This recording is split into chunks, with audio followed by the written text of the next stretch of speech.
My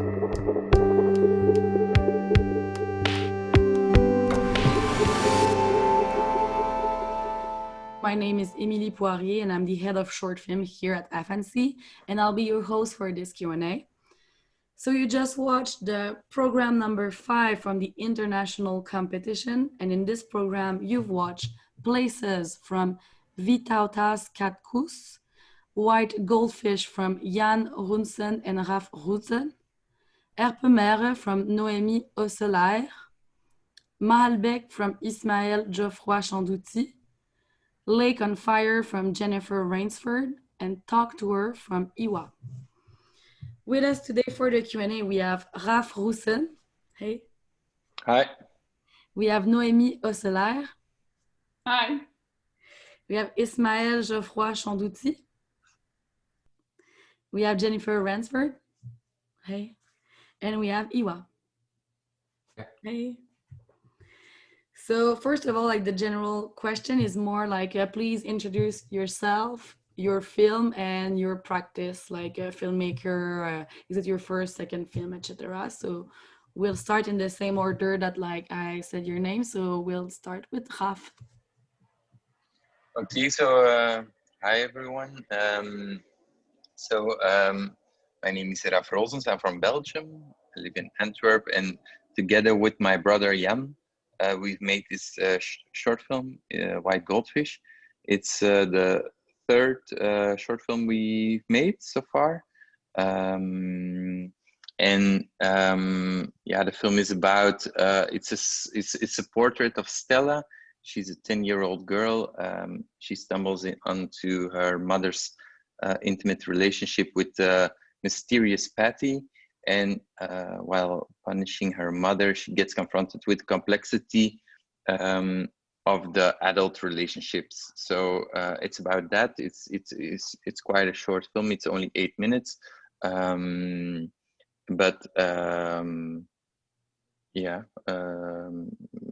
that's it. Actually, I don't know. Thank you. Yeah. So same question for Noemi. Hello, I'm Noemi actually. Noemi. No problem. I'm also from Belgium. I made Erpe-Mere as a graduation film. It's about a girl who falls asleep on the fields of Erpe-Mere, and she's having a kind of a lucid dream. Everything that I filmed is recorded in the native village of my native village, Erpe-Mere. Also the sounds, and the sound is really the driving force of the work. Yeah, that's about it. Cool, thank you, Noemi. Ismaël? Yes, so I'm Ismaël, a French filmmaker, but I'm currently living in Belgium. So I directed Maalbeek, which is a kind of hybrid film that mixes animation and documentary. And this is the portrait of Sabine, a woman who has amnesia and who survived of the 22nd of March, where there was the terrorist attack in the metro station. And the story is like we follow her trying to find the missing images of her life.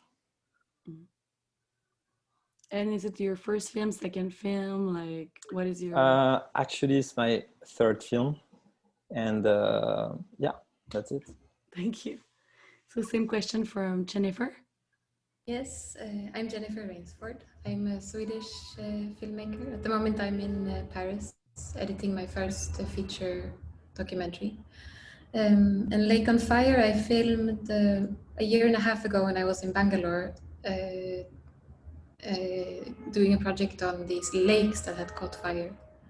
And then I did everything myself because I'm in the film. I did it was a very small production, and it takes place in the future, and it's about artificial intelligence. And I've done a lot of short films and video installations and those things. Maybe it's my fourth film. Thank you. And same question to Iwa. Okay. I'm 이와 제가 영어가 부족해서 옆에서 통역을 도와줄 겁니다. Hi, this is Iwa. I don't speak fluent English, so I have a translator here. 네, 저는 지금 한국에서 영화를 만들고 있고 이 그녀에게란 영화는 지금 저의 네 번째 단편 영화입니다. I'm a filmmaker based in Seoul, Korea, and my film Talk to Her is my fourth short film. 네, 이 영화는 한 여자의 불행에 대한 이야기고 내러티브가 있는 구성보다는 한 장면을 이미지로서 표현을 하는 것에 중점을 뒀습니다. The film's about a woman and a series of unfortunate events that happens to her life. It's more about images and her feelings than narrative. Okay. Thank you so much. So the second question is like still a general question about your practice. So what interests you in fiction and in cinema? And are you more focused on like the more visual aspect of cinema, like art direction, cinematography? Are you more drive to these kind of medium, or you're more into like writing and thinking about actors' interaction? Maybe what is your relation to sound and music? Do you write in your script like music already, or it's more at the end? So why is fictional cinema your outlet? Like, why do you use fiction cinema to express yourself? So we'll start back with Raf. So yeah, I think this is we're currently busy also with our feature film. So we will shoot it in the summer, and I guess this is now the third short film. I think short films are also very good to get to know the medium. You're also pushed to tell a story in a short amount of time, and but also it's a good practice to search for your voice as a filmmaker, because you can practice a lot. You can try different visual styles, and I think for this one, this was actually also in a way a search for like, okay, what to find the voice also for the feature regarding the visual style. And in this one, it's this portrait. It's not a real. We see the complexity of adult relationships through the eyes of the main character. It's a 13-year-old girl or 12-year-old girl, yeah, we've with the visual style we've tried to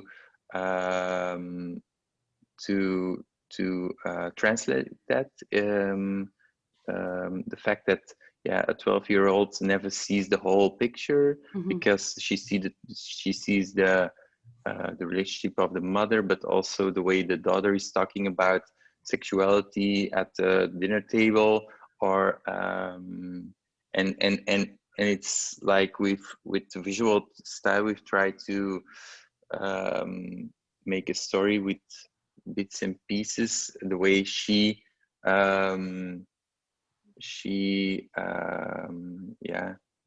sees all these things around her. And in this one, we really tried to make the camera. We also shot it on 60 millimeter, 60 mil. So it's also an extra restriction. Like, okay, you can't shoot the whole time. You have to really rehearse with the actors, go on recce. I mean, like it's location visiting, like two and maybe some 3 times together with the DOP also, so that you really know what you are going to tell. And in this one, we tried to make the camera like an extra character, I mean, like that he's sometimes he choose the camera is filming what he chooses to film. So it's not that he's always following the characters or the mise en scène, or it's not that it's pushed by the editing or the circumstances. So in that way, it was White Goldfish was it was an experiment on the visual style also, and to portray this this mindset of this girl in a really short time. So I don't know if this is a answer to your question. A bit. Thanks. So same question for Noemi. Yeah, I don't know. My neighbor is making a lot of noise, so I don't know. Okay. Okay, it's okay. So for me, like I said before, the sound is a driving force of my film. I'm very much interested in sound design as well. And for my film, I didn't write a script. I actually collected a lot of images in Erpe-Mere, a lot of sounds, and afterwards I didn't know how to put them together. They felt intuitively connected, but there was not kind of a narrative line there yet. And then I discovered a method based on an own experience. A lucid dream that I had where I was flying through an exploding star. I sketched that experience as an audiovisual composition, more like a musician does. Yeah. And then I used these images to compose this experience in the edit. That's actually how I did it. And I think for my next film, I will kind of use the same method. And it's, it's not super easy to, because it's not a classical way of filmmaking, but I want to explore the possibilities of it. I'm really interested in this kind of relationship between music, composing for cinema as well. So that's my story. Wow, thank you so much. Ismaël? Yeah, so what can I say is that sometimes, maybe most of my films are based on the meeting with someone, or it can be a real person or just from the web or whatever. And from that starting point, I'm trying to think about a subject related to one person, or and then what interests me is more like not revealing the real, like the word directing is, this is the meaning of directing. It will be more derealizing, so revealing the invisible. So maybe more filmmaking or something related to art. That's why in my film I'm doing everything in the same time. I can think about the narrative, I can think about the visual, I can think about the sound, and this allows you to go like from one step to another, like something liquid, like fluidity. Yeah, it's about fluidity, and I think it's something very important today, like the uncertainty of your material. Do you start from the scenario? Is it the picture that is driving you, editing? And that's why I like not to put some frontier on things. And my films, I don't plan to use animation archives or to shoot like live footage. It's just what happens in the process, in the experiment. So yeah, that's the sort of process that I love to experiment. Oh, thank you. So Jennifer? Yes. Most of the films I've done are placed in the future, and therefore fiction is very convenient. I always start from a very documentary perspective, I think, looking at what's here now and then trying to like push whatever is here now 100 years forward. And then I have people that I love working with, like collaborators that I've had through several films. So for example, in this Lake on Fire, a very important element is the shifting there's a forest that shifts color, and the shifting of color already comes from a short film I did maybe 2 or 3 years ago when I worked with the same effect and grading guy, and we found that as a way to transition between the scenes, and I wanted to make that more extreme. And the same with the composer Shida Shahabi that I work with. We've worked together for a long time, so a big part of making the film for me is working with someone that is a lot better than me at editing or shooting or something, and then we can work on ideas together. Though with this film I had done very big projects, and I was really wanted to get back to the moment when I started, when I was doing everything myself, when I didn't need 20 people to shoot, I just needed me and a camera and another person. So Lake on Fire, the shooting was really a one woman's work, but the effects and the post-production is very much I love sharing that space with another creative person and exploring where we can go. Oh, cool. Thank you. So same question for Iwa. 네, 그 영화에서 시나리오와 이야기와 이미지가 가지는 중요성은 둘 다 굉장히 중요하다고 생각합니다. I think both narrative elements and the images are an important part of a film. 이제 다만 어떤 부분에 더 중점을 줄까에 대해서 고민을 했다가 저는 이제 이 영화를 통해 어떤 하나의 감정을 전달을 하고 싶었습니다. 감정에 중점적으로. I was trying to figure out where I want to put an emphasis on the narrative element or the visual element, but I've decided that I wanted to bring out that feelings part. 그래서 그 감정을 보다 더 충실하게 그리고 와닿게 하기 위해서 저는 여러 개의 장면을 나누기보다는 하나의 큰 풀샷을 중점적으로 줬고 거기서 그 안에서 사람들이 이제 사진을 보는 것처럼 우리가 연출자가 어떠한 이제 만들어낸 뭐 클로즈업이나 이런 쇼트들로 인해서 이제 감정을 전달받기보다는 하나의 큰 장면을 보고 감정을 느끼길 바랬다. 어렵네. So I chose full shots. I use full shots in my films because I thought it was the best way to bring out the feelings of the characters. That way I can provide like an objective third-person view of what is going through in that character's emotions and inner feelings, inner thoughts. 그래서 어떻게 보면 약간 불친절하게 보일 수 있는 이 영화를 통해서 사람들이 정확한 뜻이나 이야기를 이해하기보다는 이 사람들이 이 영화를 보고 이 음악을 듣고 이 장면을 보고 하나의 그냥 감정적인 감정? 영화 끝나고 나서 어떠한 감정을 느꼈으면 좋겠다고 생각했어요. I don't define my film as kind. I don't think this is a kind film because I'm not trying to make people understand what's going on. It's more about sharing of feelings. Sharing a sense of feelings would be a better word.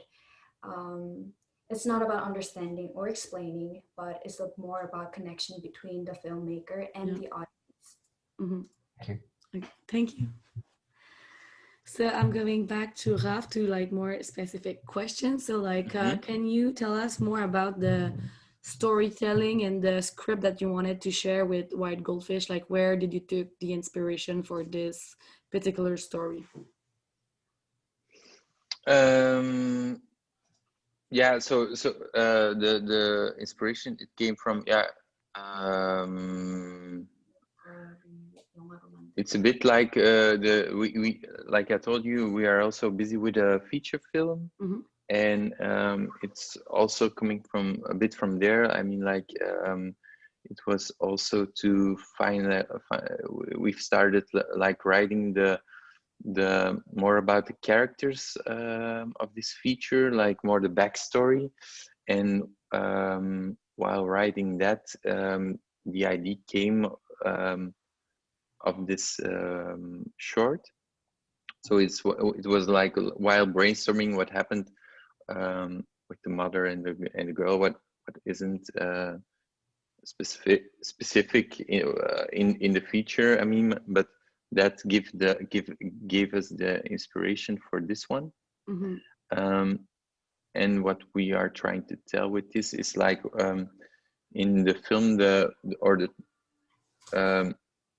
character is also saying like,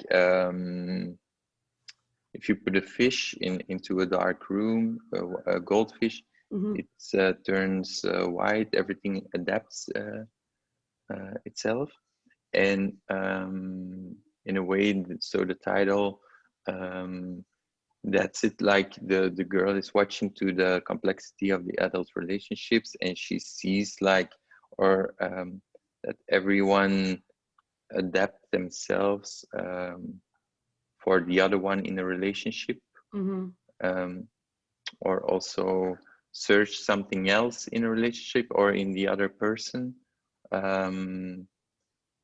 that completes themselves. And that's the way, that's why, that's the bottom line, or that's also, that explains the title of the film. And also, can you speak about like what you discovered, like visually, maybe for your feature, or like like what did you try new, like visually in this film? Like maybe it's framing or light or something, but what did you try in this one? So we definitely want to shoot feature also in 60mm because of the focus you create on the set. Everyone's really focused. Everyone knows like it's going to be 2 or 3 takes, and not endless, like doing 15, 16 takes. And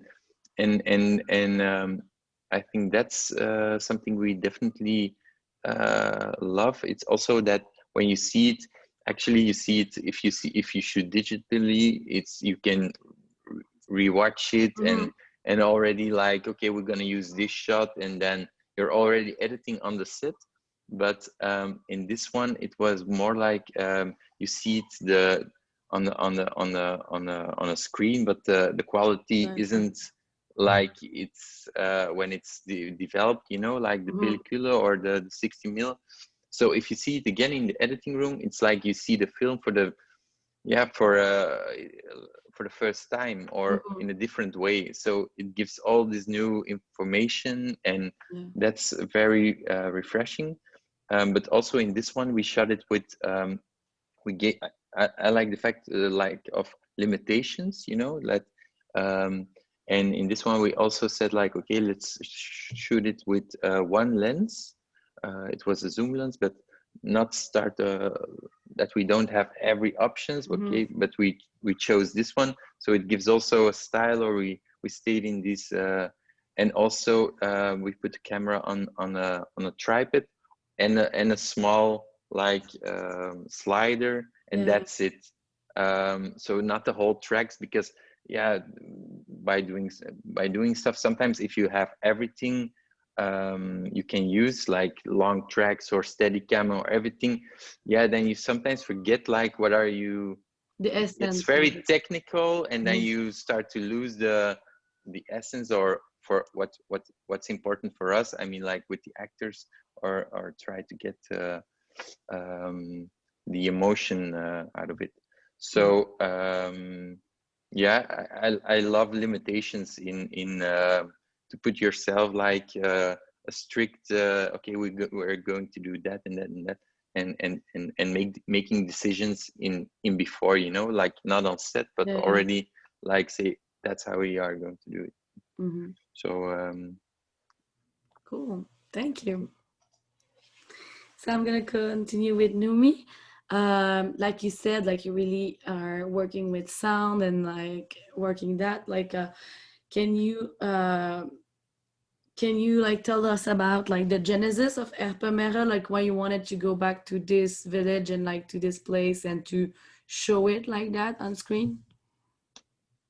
Yes, I was living there back then. It was my native village, so I lived there for already 22 years when I made the film. And as a child, I was constantly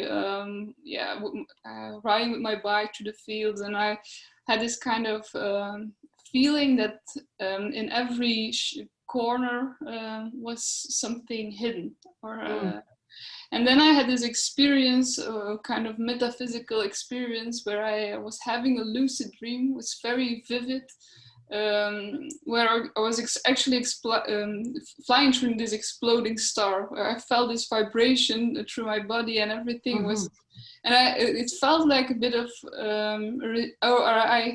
I saw a parallel between my childhood experience, riding a bike through Erpe-Mere, and this kind of intensive dream.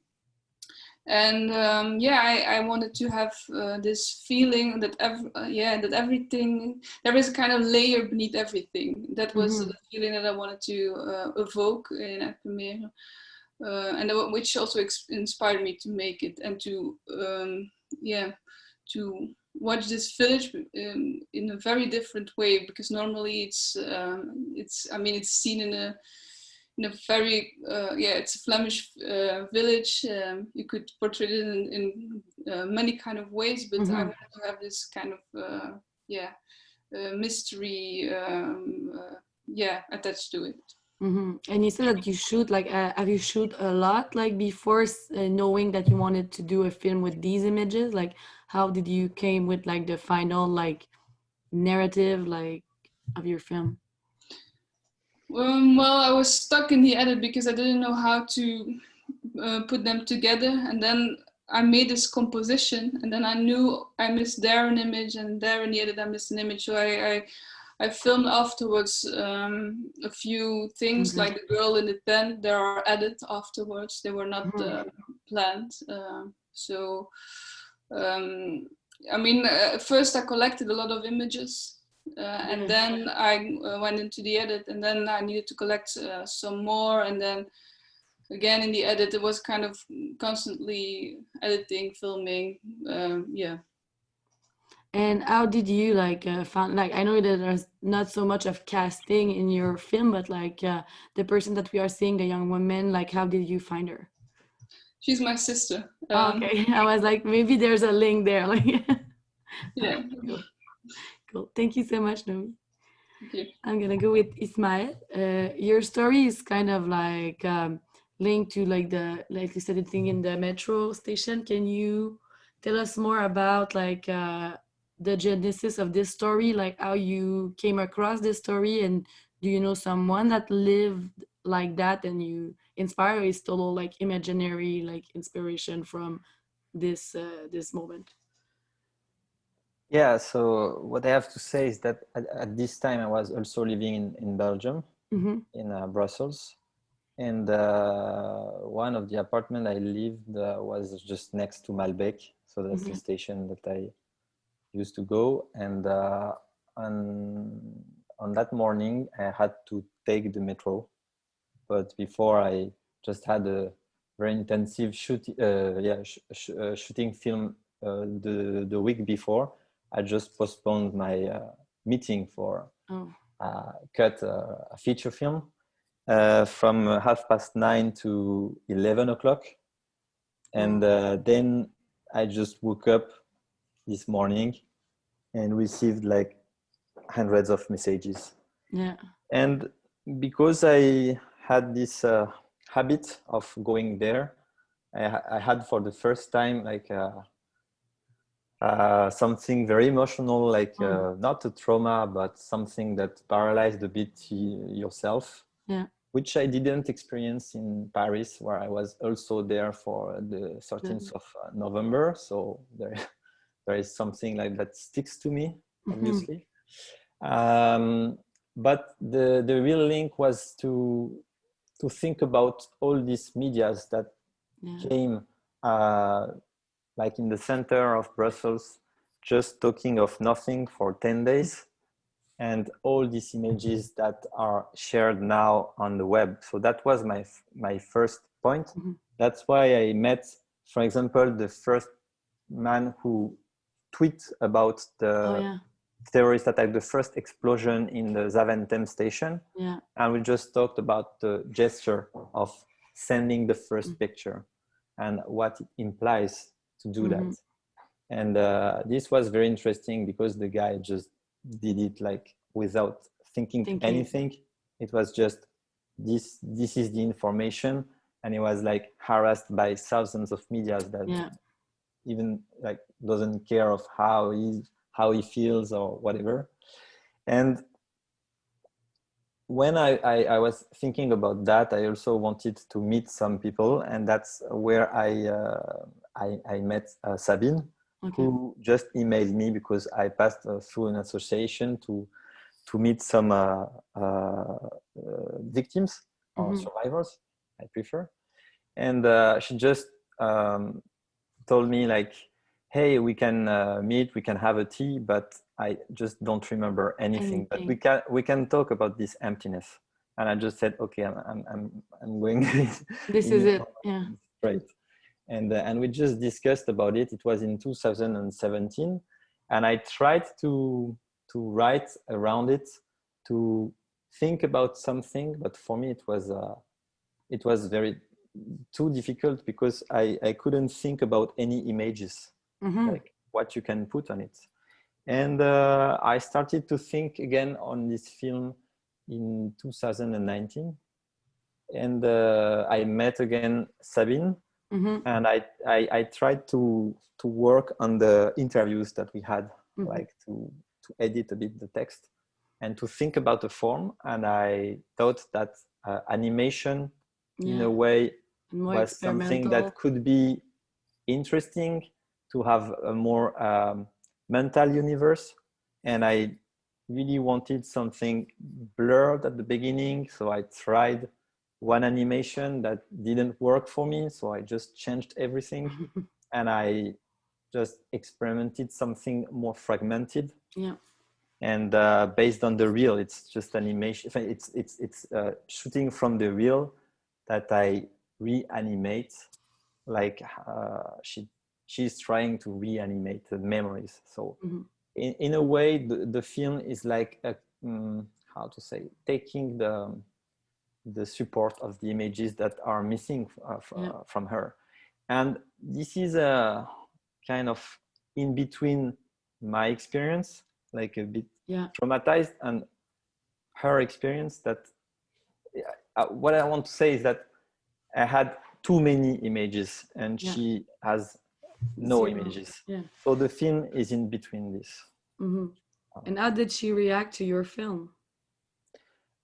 She didn't see the final result. Oh, okay. But we are gonna organize something on it. Okay. Okay, thank you so much, Ismaël.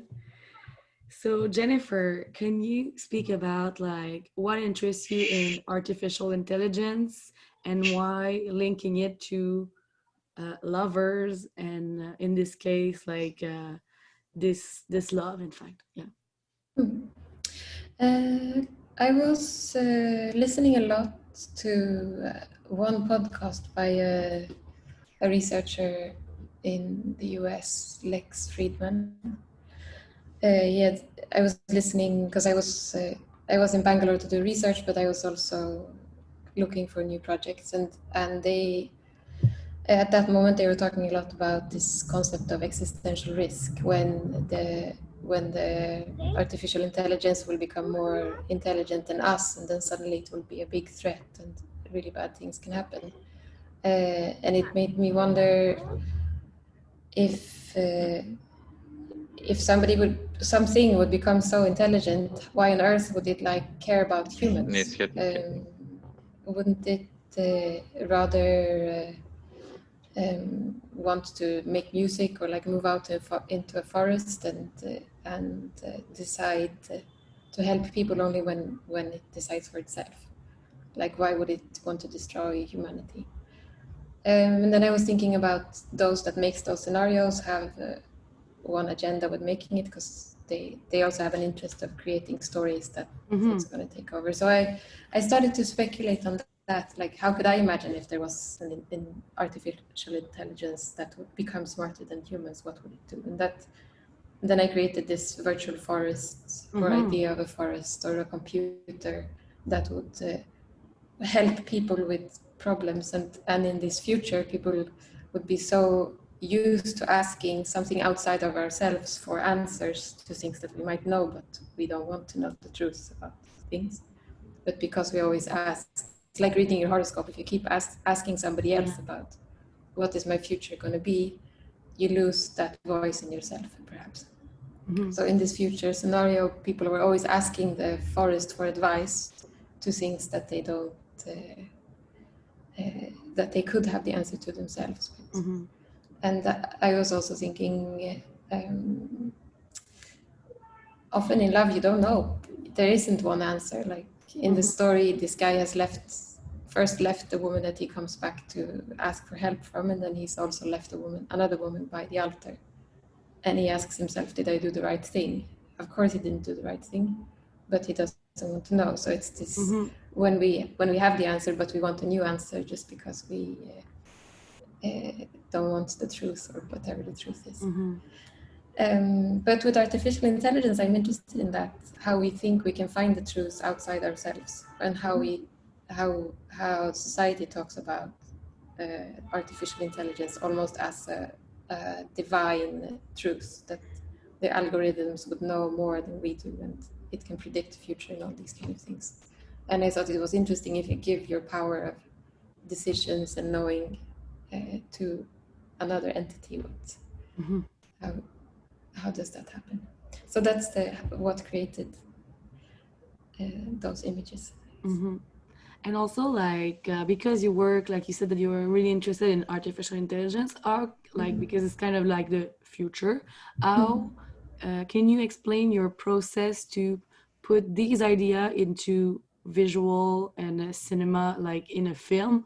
Because you are imagining like the future, kind of. So can you explain your visual process to how you shoot this, like what is your cinematography would look like, and the creation of the ambience, like?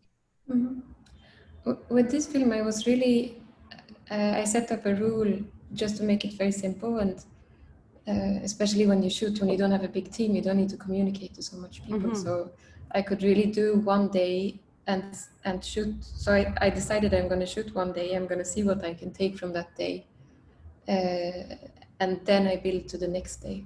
So I started to film these flowers that looked like from a sci-fi. So I was just filming a tree for a day, and I took out those elements and I was wondering, what could this flower do? And then I wonder what happens if it speaks. So I edited a voice. And then I built, it was like one of those folding figures that you build, but and I mean, I always try to work with things that are here now and then just shift them a little bit. So when I was thinking of what would a computer be like in the future, it could look like anything. And organic systems are more complex, and forests are computers, biological computers in a way. So I was thinking, what could it look like? And then there's also this double layer of, are we looking into a virtual something, or is it really a computer that looks like a forest, or is it just a visualization of the computer, like an interface, like we're using screens now, but in the future, will we imagine that we walk in a forest and that's what we're doing when we're working? So I was thinking about, what would future computers look like? And then I was trying to imagine that, and how will they communicate with us, maybe with music, and how. So it's a lot of me imagining, and because it's so small, because I usually I do the effects and everything myself, and then I work with a guy who makes it better and prettier and more professional. But at first, it's really just me testing ideas. And because I had this concept of doing one day at a time, and I had the actor that was very generous with his time, and I was the other actor. It was easy to try things and use a lot of. It's maybe the opposite of shooting 16 mil, because you have all the resources you want. Yeah, totally. It's really intuitive, in fact. Like, yeah, and I think when it's so small, you can work like that. thank you so much, Jennifer. Thank you. For Iwa now, can you talk about what inspired you to write this story about this woman that is living unfortunate even, and why you wanted to speak about that? 왜 이 불행한 여자에 대해서 쓰기로 결정을 했으며 왜 이걸 영화로 만들게 됐느냐. 우선 나는 이렇게 뭐 앉아가지고 책상에 앉아서 이렇게 글을 쓰거나 그러기보다는 뭐 길을 걷거나 사람들을 만나거나 어떤 그냥 문득 나는 생각들을 메모를 하고 정리를 하는 편인데, 그리고 그걸 가지고 영화를 만들려고 하는 편인데, 어느 날 문득 너무나 불행한 여자가 자기 무덤을 스스로 파고 그 안에 들어가는 장면을 상상을 하게 됐던 것 같아요. 그래서 그 영화를 만들면 좋겠다고 생각을 했고, 그 영화를 만드는 데 있어서 그렇게 생각을 했고, 그래서 이제 그럼 이 불행한 여자에게 어떤 일이 벌어졌을까를 그 뒤에 생각을 했던 것 같아요. 그러니까 이야기를 만드는 순서나 이런 방식이 다른 영화들과는 좀 달랐을 것 같아요. So I don't write at a desk, but I rather just take notes of my feelings and my emotions at like just small daily moments. For example, I'm walking on a street and thought just passes my head and I just take notes of it. Mm-hmm. And one day, an image of a woman who feels hopeless of herself just passed my mind. And I just started off there and try to come up with a story of that woman, like what was her life like. Mm-hmm. So I think my starting point might be quite different from how other writers write their stories, but yeah, that's how I got the inspiration. Okay, and can you speak about the inspiration for the visual aspect of this film, because it's kind of, is painting an inspiration or something, because the frame are so well put and long and large and people are not moving that much into it? Like, what is your inspiration in this? Like, is it photography, is it painting? Can you elaborate on your inspiration for this beautiful and visual film? 비주얼적으로 굉장히 스타일이 독특한데 굉장히 프레임이 잘 되어 있고 롱샷이고 그런 사람들이 많이 움직이지 않고 그런 거에 대한 영감을 뭐 그림에서 받느냐 어디서 받느냐. 우선은 사진에서 그런 영감을 많이 받는 편인데, 이제 영화와 사진이 그렇게 경계가 이렇게 깊지 않다고, 그러니까 많이 차이가 나지 않는다고 생각을 하고, 우리가 기본적으로 어떤 사진을 볼 때처럼 이 영화를 바라봐 줬으면 좋겠다고 생각을 했어요. 그래서 하나하나 장면을 나눠서 뭐 이 사람의 얼굴을 클로즈업해서 뭔가 감정을 전달시키고 하기보다는 우리가 사진을 볼 때처럼, 아니면 우리가 연극을 볼 때처럼 최대한 멀리서 이 사람의 이야기를 봐줬으면 좋겠다는 생각을 했기 때문에 클로즈업보다는 풀샷이나 좀 와이드한 샷들을 선호를 했고, 그 인물들이 많이 움직이지 않아도 그 감정들이 전달이 될 수 있을 거라 생각했어요. 왜냐면은 그 안에는 여러 가지 소리들도 있고, 우리가 나중에 들어간 음악이 있고, 작은 손짓이 있고, 얼굴의 표정들이 있는 것 같아요. So I think film and photography have a very complicated relationship. And I wanted my audience to see my film as a photography. Mm-hmm. I wanted them to take a detached view from my film and try to get the sense of the feelings that my characters are trying to bring out. And I thought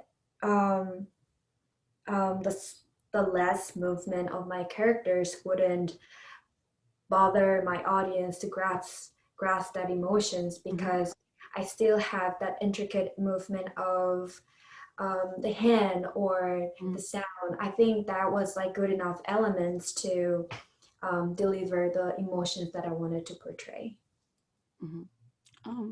So thank you so much, Hiwa. So everyone, thank you so much for being here with us to discuss your film.